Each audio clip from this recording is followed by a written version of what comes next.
Hi, everyone.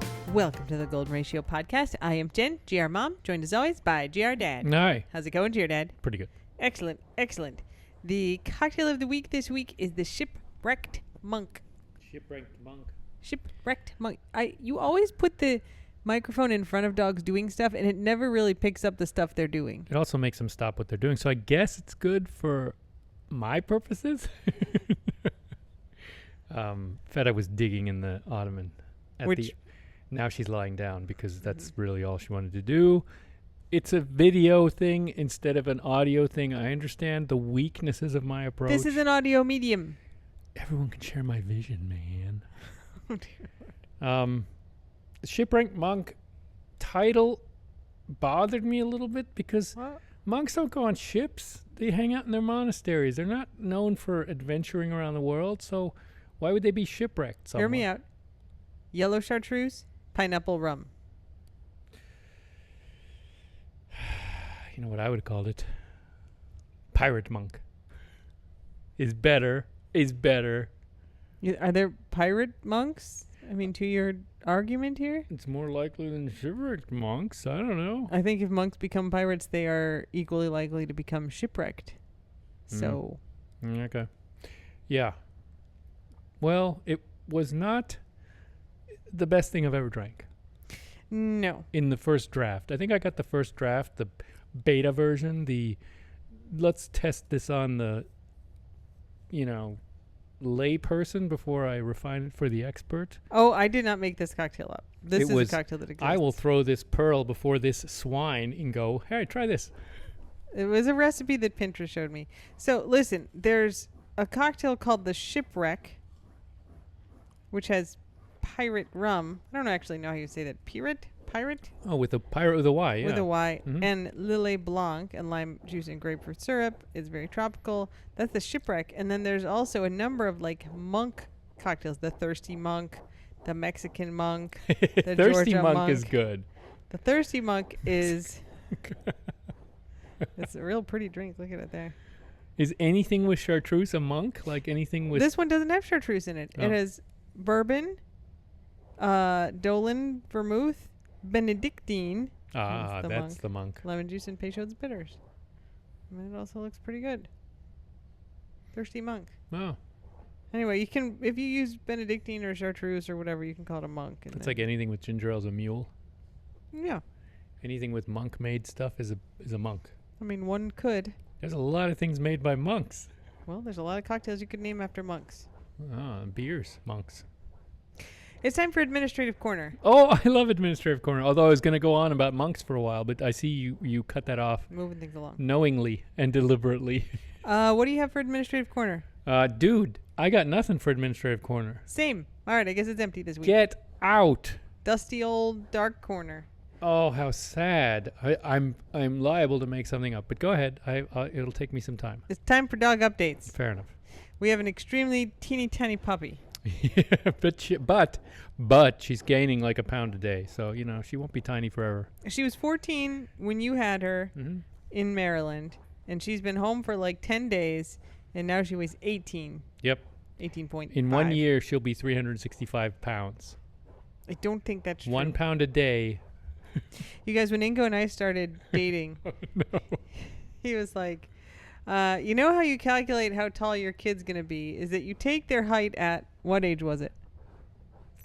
3, 6? I think 3. All right, at a certain age, and then you double it. Yeah. And that's how tall they are. Yeah. So his daughter, you got to hold that mic by your face if you're going to talk. His daughter was 11 or 12 at this point.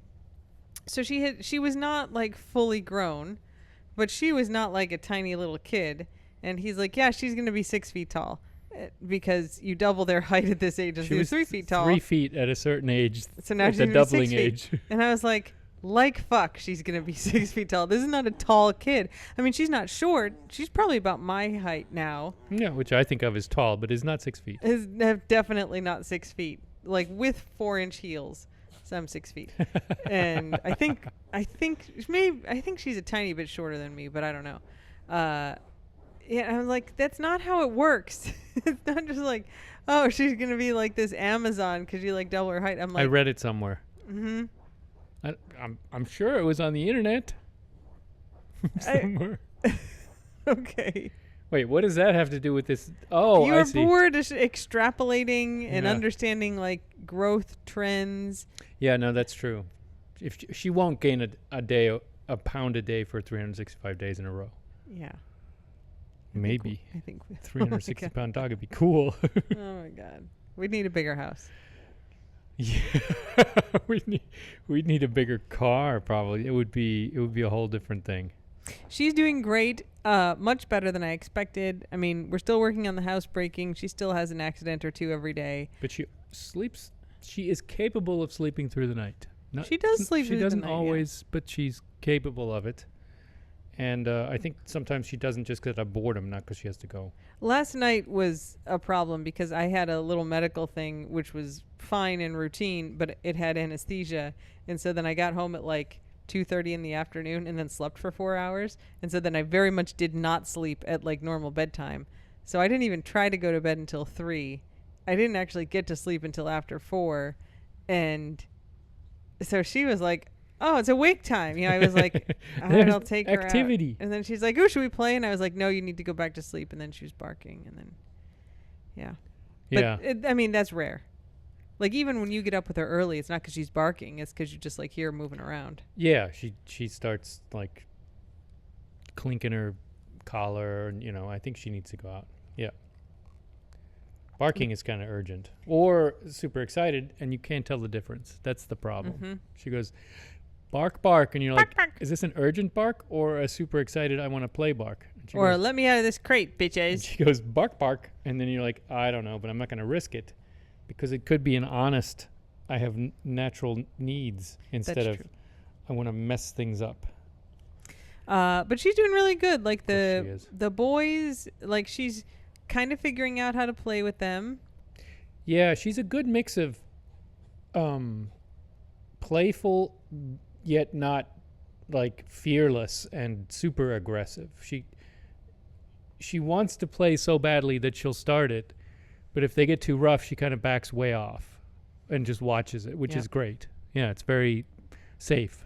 And she's also like walked up and just like chomped on their back legs before. Yes. And then they're just like, what the fuck? And they pull their legs away. Yeah, which is a good sign for them. They kind of get that she's just kind of annoying. Yep. Instead of, someone to be fought. Hostile. Yeah. So everybody's getting along great.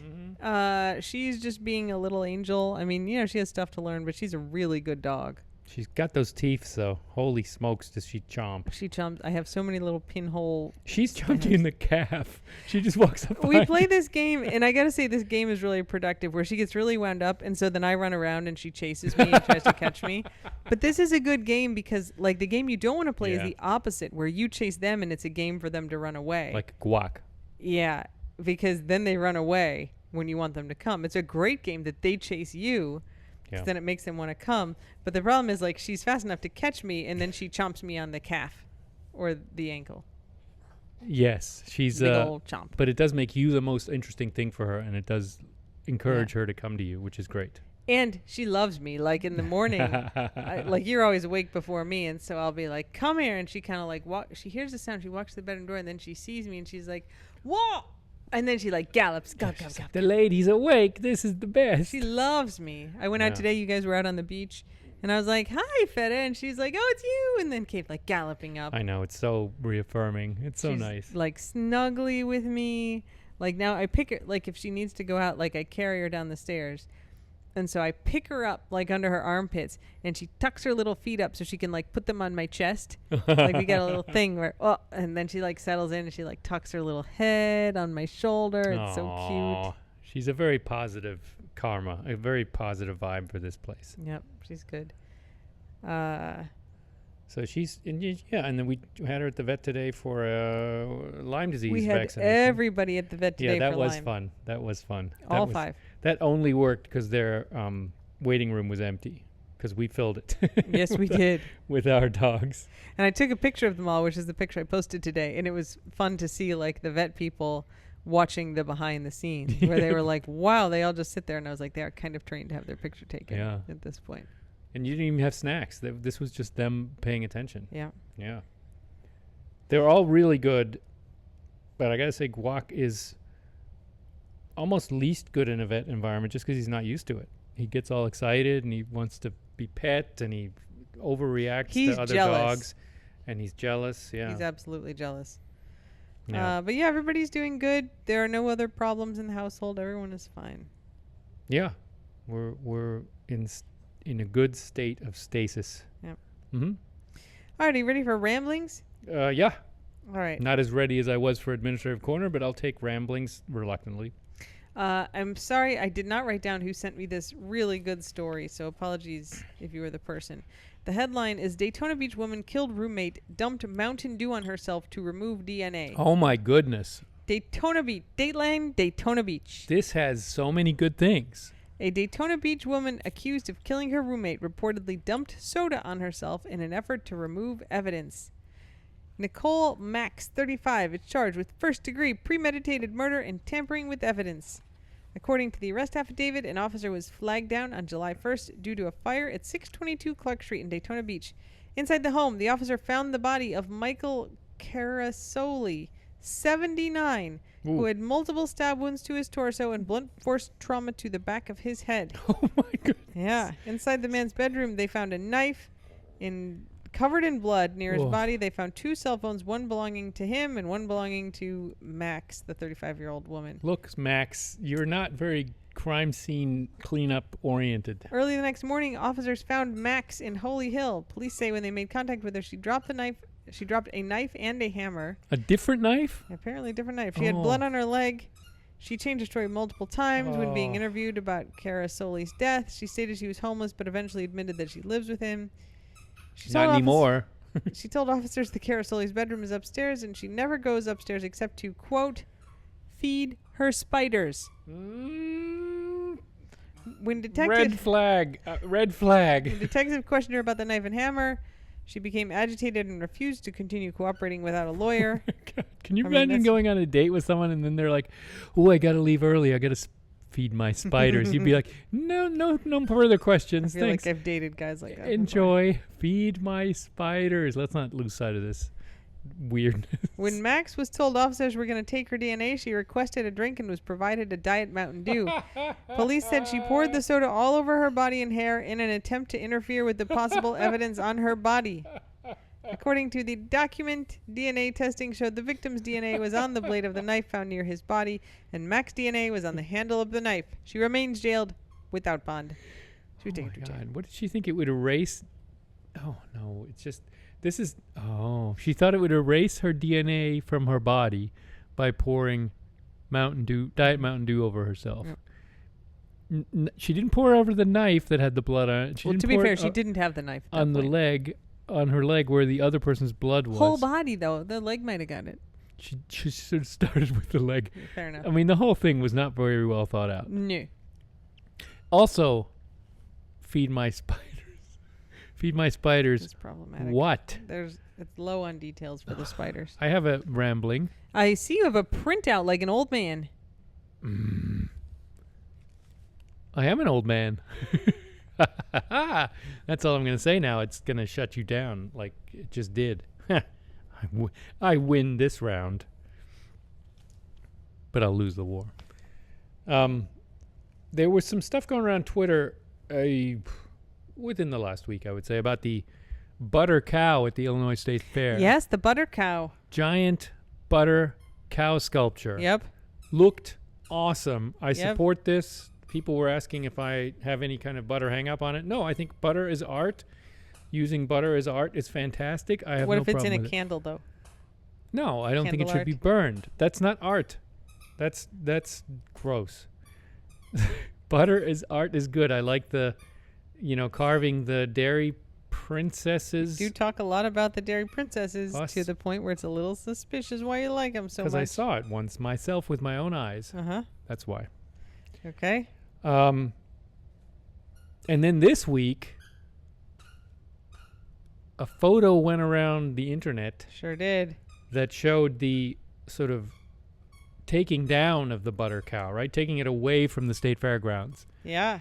And it turns out it's not solid butter. It's on a wire mesh frame. Smeared butter on a frame. Yes. So it seemed a little cheaty to do that. It's being debuttered from its wire mesh frame. And so someone whom I follow on the internet's Charlotte Clymer, Clymer, who writes very well and has very lovely articles, did an investigation about state fair butter cows. And it turns out there's only 4 state fairs that have butter cows. And, everyone has a state fair. I can't believe you printed this off the District internet. of Columbia. Why? I can't read it on the internet. It's too small. I need glasses. Only 4 state fairs regularly feature a butter cow sculpture. Illinois, Iowa, Ohio, and Wisconsin. Exactly. Yeah. Thank God. I would have said Minnesota too. I'm a little disappointed, but I guess Minnesota does butter other things. Ohio was the first to do it in 1903. Wow. 8 years before Iowa, although Iowa's butter cow sculpture is very legendary also. Legendary. They all 4 use a frame covered in layers of sculpted butter. It's still 600 to 800 pounds of butter. Wow. Even with the frame, so it kind of boggles the mind to think how much it would be if it were just solid. Obviously, also, it would squish. I was going to say, it might not be structurally sound with that weight. The legs would not support. Yeah. I mean, that's fair. Yeah. The Minnesota State Fair has the Princess K of the Milky Way crowned. And Lisa Christensen is the famed butter sculptor who sculpts them. She's the only butter sculptor who regularly works with live models, and the process usually takes between 6 and 8 hours in a refrigerator. Yeah, you have to be, else it gets melty. Yeah, it gets melty. So the incumbent Princess K is Rachel Rinda, whose term coincidentally ends this evening. Coincidentally. When they're going to do the new ones. There's no frames on those sculptures. Oh, the girls are all butter. Girls are all butter. It's 90 pounds of butter. No frame. So, I mean, that's still 90. Can you imagine 90 pounds of butter? Like a Brody of butter that's a lot. That unit is significant. Need a lot of bread. Yep. So that's the truth is the butter cows are not all butter, which kind of makes sense. I doubt they reuse the butter either. No, contaminated. Charlotte did not get further into that. I saw it on the ground. I saw that guy scraping it up onto the ground. So they just kind of sweep it away and goes away. Yep. It's already natural, so it doesn't have to biodegrade because it's already bio. Yep. All right. Well, I was intrigued by this. I think butter as art is fine. It would be nice if you could eat it later, but I understand that it's not supposed. I mean, I don't know. The princess things you probably eat solid. Although, man, we have a hard time finding space in our refrigerator anyway. Putting a 90-pound head in there would be. We need a deep freeze. It would not be good. You did finish the butter bomb for me? The butter bomb is in the freezer and waiting to be applied to a waffle. Yeah, I got to make a Belgian waffle. Or like a hot piece of toast. Or a hot pancake would work, right? Pancake would work, sure. Warm is good. And remind the friends of the squad what the butter bomb was, because the reference to another episode is difficult sometimes. Hollow sphere of butter. This butter I have seasoned with cinnamon. It looked darker than just butter. Yeah, yes. Cinnamon and butter. Or maybe cinnamon sugar in there.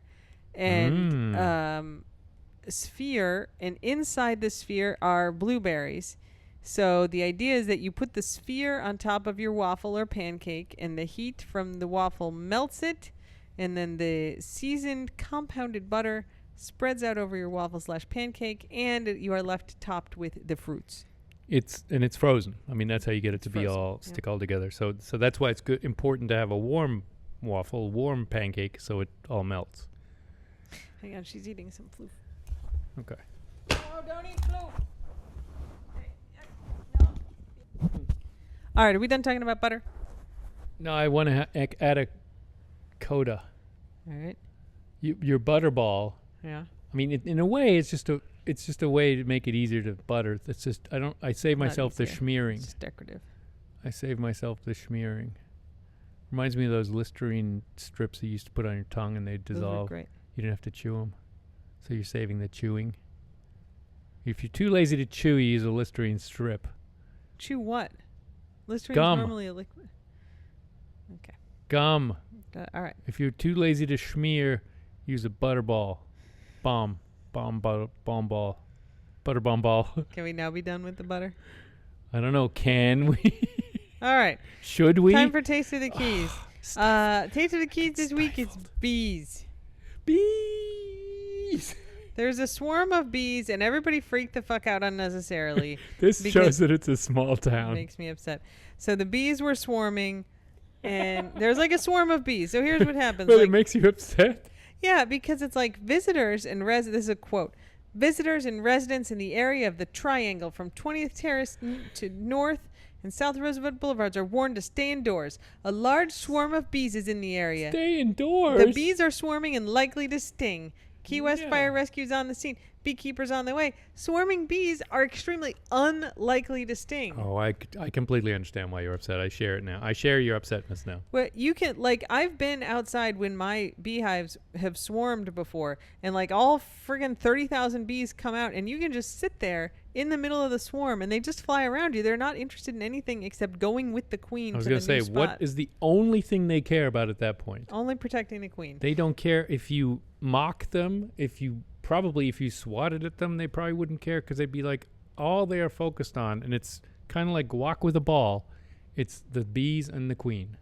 So it's absolutely not true. I mean, I think some people did get stung because they probably freaked the fuck out and were like swinging their arms around in the bees and hitting got a at sting. them. Maybe they stepped on them. But swarming bees are like the most docile time for bees is when they're swarming. They are not likely to sting. They don't care about you at all. You don't have to stay inside, and they're not like in a big cloud all the time. It's not a movie. They all settle onto a tree somewhere. Yeah, they end up in a big clump around the queen, right? And it says, yes, and it says, the city spokesman said that the bees came from one hive, which beekeepers later removed in the afternoon. So it's like one hive. There's one queen. There's a pile of bees. This is not a swarm going door to door looking for victims. It's not how it works. No. Anyway. Actually, what throwback, but we talked about this, but how do they usually collect, or sometimes they collect these shop vac swarms? Right. It's like a big cluster of bees, and they shop vac them. Yep. You shop vac them. You can shop vac them into a shop vac,